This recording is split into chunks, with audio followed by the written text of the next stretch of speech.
அம்மு ஏன் கோவமா இருக்க? இன்னைக்கு என்ன நாள்? என்ன நாள்ரா? இன்னைக்கு நம்மளுக்கு கல்யாண நாள். ஸோ நீ எல்லாம் என்ன மனுஷன்? ஒரு பொண்டாட்டி பேரில் ஒரு 50 ரூபாய்க்கு பூ வாங்கி வச்சுக்க முடியாது. உங்கள்கிட்ட பெருசாக என்னத்தை நான் கேட்டுற போகிறேன்? சரி விட்றா, வாங்கி தரேன் விடு. அதுக்காக கோவமா இருக்கா? ஏன் நீயே போய் வாங்கிக்கலாம்ல? நல்லா எங்கே நிப்பாட்டிய வண்டியை? வீட்டில் எடுத்த வண்டி கோயிலில் தான் நிப்பாட்டிருக்கிய.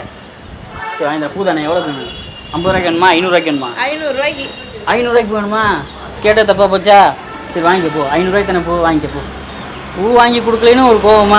அதை கேட்கணும், எங்க பூ வாங்கி கொடுங்க அப்படின்னு. அதுக்கு மூஞ்சி தொங்க வச்சுதான் நமக்கு எப்படி தெரியும்? எனக்கு வந்து என் வாழ்க்கையில் ஸ்பெஷல் டே. நான் உங்கள்ட்ட என்ன சொல்லியிருக்கேன்? ஸ்பெஷல் டேன்னு தலை நிறைய பூ வைக்கணும்னு சொல்லி. அது உனக்கு, எனக்கு ஸ்பெஷல் டேயா? ஓய் ஸ்பெஷல் டே இன்னைக்கு தான். வாழ்க்கையிலே ஒரு திருப்பம் ஒரு மனுஷனுக்கு ஏற்படும் தான் இன்னைக்கு தான் கல்யாண நாள். அதனால தான் இவ்வளோ பெரிய கையில் கூட்டு வந்திருக்கீங்களோ? எப்படி ஸ்ரீவில்லிபுத்தூர் வந்திருக்கோம். ஆமாம், எங்கள் கல்யாண நாள் அதுமா ஸ்ரீவில்லிபுத்தூர் கூட்டு வந்திருக்காரு. ஆனால் எனக்கு என்ன கவலை பார்த்தீங்கன்னா பூ வாங்கி வச்சிருக்கேன் பாருங்க. வச்சிருவோம்.